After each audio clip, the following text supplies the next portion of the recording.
So I had to change churches. The church that I was attending when I was in my early 30s started to treat my now ex-husband and I like we were missionaries or something after we made a decision to move into York, into a neighborhood where most of the people that lived there were pretty low income. And that whole thing about sending missionaries down into the city, it was just creepy.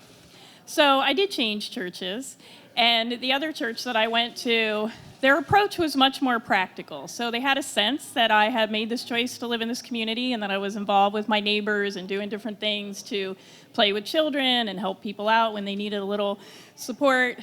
And like I said, they were just really practical about it. So like if I knew a family that, needed some furniture because they were getting their kids home, they would invite me into their home and I could root around in their garage where they had extra stuff. That was always good. They had a social action committee that would help with money if people needed help sometimes. And then what happened was one day, a man who attended the church, whose name was Mr. Horn, he has since passed. I didn't really know him very well, but he came up to me and he said, "Do you know anybody that would want some chicken?" I said, "Of course I do." Right? Everybody wants chicken, right? So he then explained to me that he owned a chicken factory, and evidently there's a surplus of dark meat. I don't know if that's still true, but it was true at that time, that he couldn't sell. And so he gave me 100 pounds of chicken legs. So that was cool.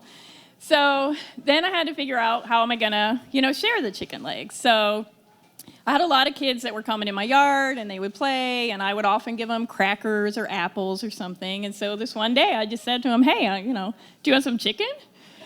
And you could just see their eyes light up and, their mouth is watering and they're ready. Like they're picturing something they can bite into, right? And so when they said yes, I would hand them this bag of chicken, which was a little disappointing for them. And so I would say then, "No, really, it's really good. Make sure you take it home. Your mom, your dad, your grandma, your aunt, whoever you live with, they're going to cook it. It's going to be great. And you have to promise, don't just go play basketball for an hour and leave it laying in the park, right?" So I don't know how all that turned out, but I did my best, and hopefully the chicken made it home and was nice for the families. I don't really know. And so then a while after that, Mr. Horn approached me again and said, "Do you want some more chicken?" And I said, "Sure." And so he gave me another 100 pounds of chicken legs. And at that time, I was teaching, a friend of mine was an English teacher, English language learning teacher for adults. And I was working with her in the class. And so I went into the class with the chicken. And so this classroom was always filled with at least 30 people from all different countries, people with all kinds of different situations and stories about what brought them there, and all different levels of language. So there were some people that had nothing, they didn't even really know how to say hello when they walked in, and then everybody in between, and people that wanted to go to college and were just trying to fine-tune their language skills.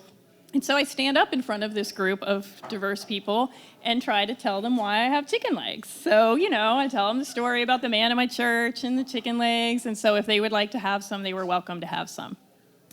So I was standing at the door as they were leaving the classroom. I had the cooler there, and so I'm holding up these bags, and people were either accepting it, "Yes, thank you very much," or "No, thank you, I'm fine." Until the one man who had no English at all, really, well, just a few words, which I'll share with you in a minute. But so his name was Victor, and he just looked at me, and then he looked down at the chicken, and he said, "You? Chicken? Why?" And I didn't have an answer because I had already explained it, and he clearly didn't understand it. So I had nothing. I just kind of held it up. He decided to take it, even though he clearly wasn't sure if it was a trick or a treat.